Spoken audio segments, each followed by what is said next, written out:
नमस्कार मंडळी, दीपाली रेसिपी या चॅनलमध्ये तुम्हा सर्वांचं अगदी मनापासून खूप खूप स्वागत आहे। तर मंडळी, आज आपण पाहणार आहोत झणझणीत मटण रस्सा। हॉटेललाही मागे टाकणारी घरगुती रेसिपी।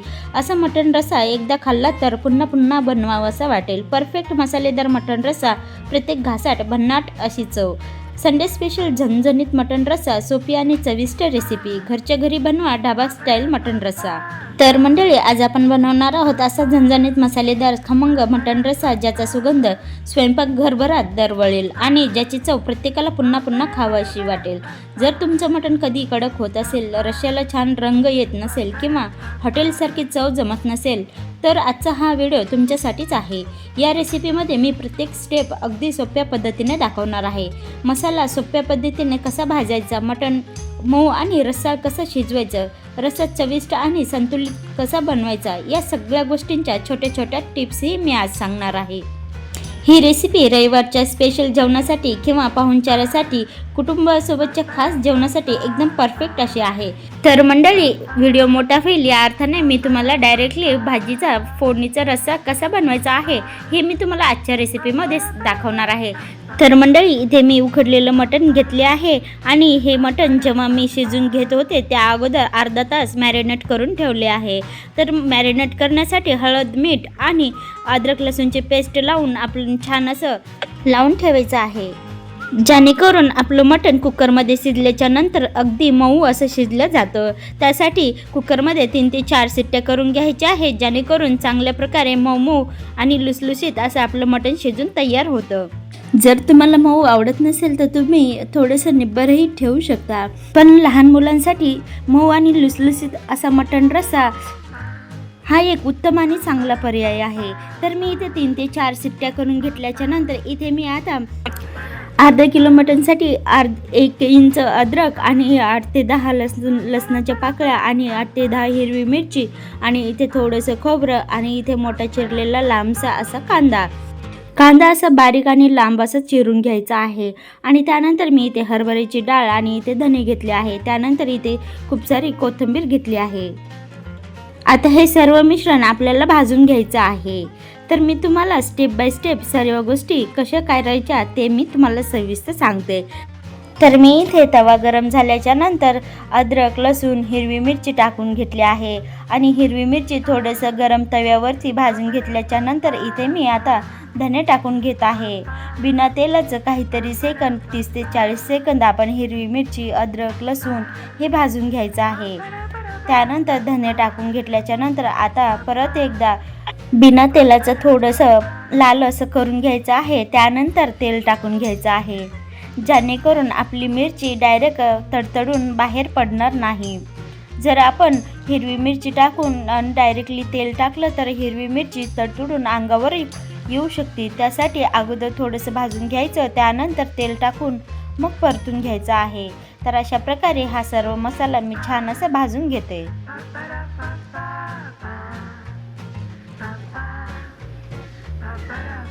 तर अशा प्रकारे लालसर असा सोनेरी रंग येईल तोपर्यंत मी छान असं धने आणि हिरवी मिरची, अद्रक, लसूण भाजून घेतलेला आहे। आता मी ते प्लेटमध्ये काढून घेत आहे।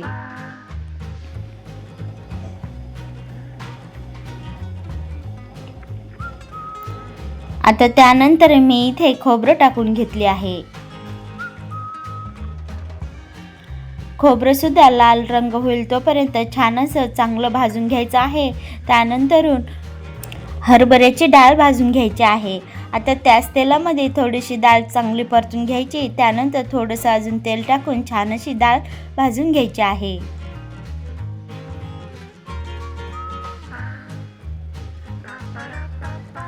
आणि हे सर्व मिश्रण आपल्याला मिडियम गॅसवरती भाजून घ्यायचं आहे, जेणेकरून आपला मसाला छान असा भाजून निघतो।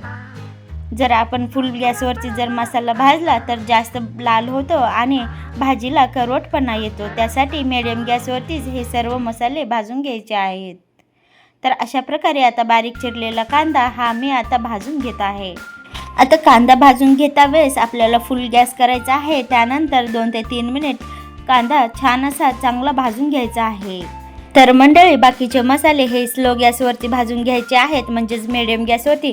आणि जेव्हा कांदा आपण भाजून घेतो तेव्हा फुल गॅसवरती कांदा 2 ते 3 मिनिट छान असा लाल आणि थोडासा काळा पडेपर्यंत भाजून घ्यायचा आहे. तर अशा प्रकारे तुम्ही इथे बघू शकता सर्व हे मसाले मी भाजून घेतले आणि डाळ आणि खोबरं हे सेपरेट मिक्सरमधून काढायचं आणि बाकीचं सर्व मिश्रण एकत्र काढून घ्यायचं आहे. तर आता इथे मी कांदा आणि धने, लसूण हे सर्व एकत्र काढून घेते. तर अशा प्रकारे कांदा, धने वगैरे टाकून घेतल्याच्या नंतर इथे कोथिंबीर सुद्धा टाकून घ्यायची आहे.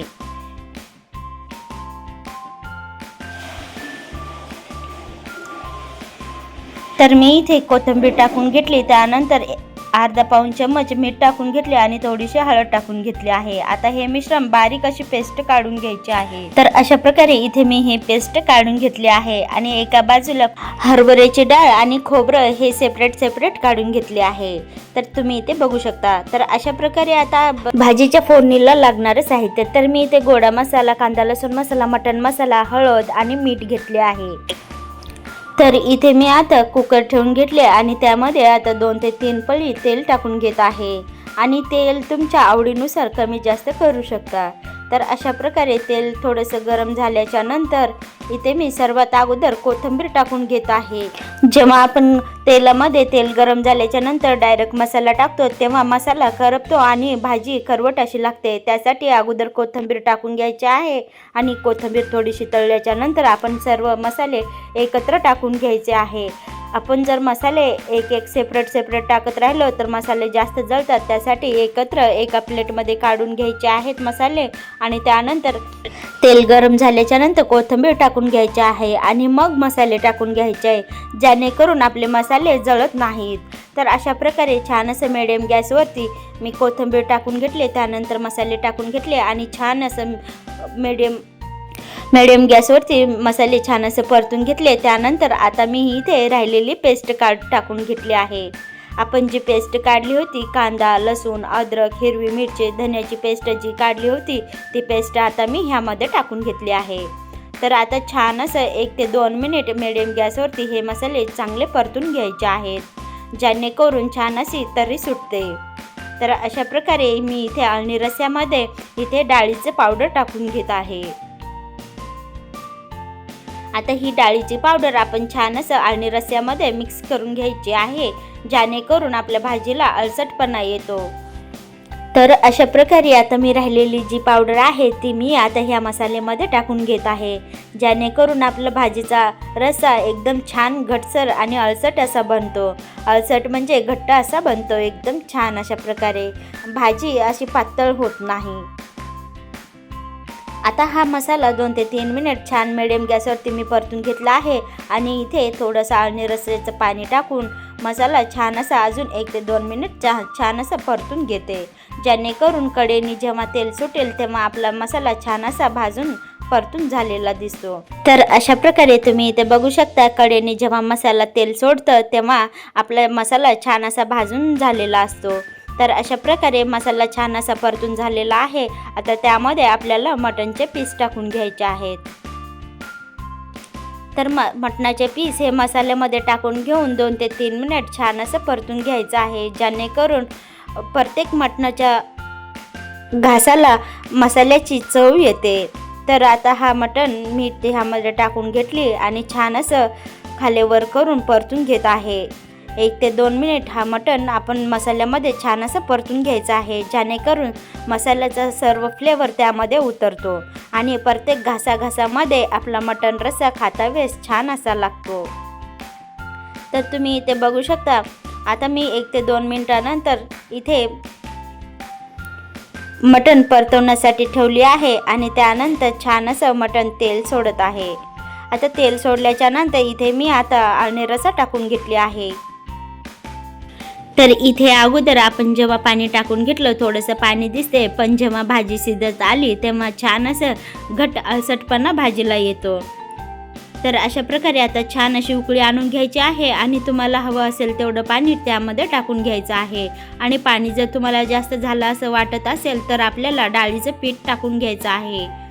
जेव्हा उकळी येते भाजीला तेव्हा डाळीचं पीठ टाकून घ्यायचं आहे. त्यानंतर आपली भाजी घटसर आटसर अशी बनते. तर अशा प्रकारे खळखळून उकळी आल्याच्या नंतर आता गॅस बंद करून घ्यायचा आहे आणि त्यानंतर भाजी थोडीशी शांत होऊ द्यायची आहे आणि त्यानंतर अशा प्रकारे कोथिंबीर वरून टाकून घ्यायची आहे. तर तुम्ही इथे बघू शकता किती छान असा सुंदर सुरेख असा कलर आलेला आहे.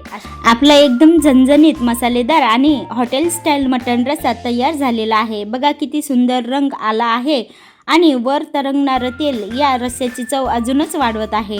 हा रस्सा गरमागरम भाकरी, ज्वारीची भाकरी, तंदूर रोटी आणि वाफळलेल्या भातासोबत खाल्ला तर प्रत्येक घासाची मज्जाच काही वेगळी आहे. हा रस्सा बनवताना मी सांगितलेल्या छोट्या छोट्या टिप्स नक्की फॉलो करा. त्यामुळे मटण मऊ, रस्सा आणि झणझणीत आणि चव एकदम परफेक्ट अशी येईल. ही रेसिपी तुम्ही नक्की घरी करून बघा आणि तुमचा अनुभव मला कमेंटमध्ये जरूर सांगा. जर आजचा व्हिडिओ तुम्हाला आवडला असेल तर व्हिडिओला लाईक करा आणि अशाच सोपे, स्वादिष्ट आणि घरगुती रेसिपी पाहण्यासाठी आपल्या चॅनलला सबस्क्राईब करा आणि बेल आयकॉन दाबायला विसरू नका, म्हणजे माझी प्रत्येक नवीन रेसिपी सर्वात आधी तुमच्यापर्यंत पोहोचेल. तर आपण पुन्हा भेटूया पुढच्या व्हिडिओमध्ये. तोपर्यंत धन्यवाद.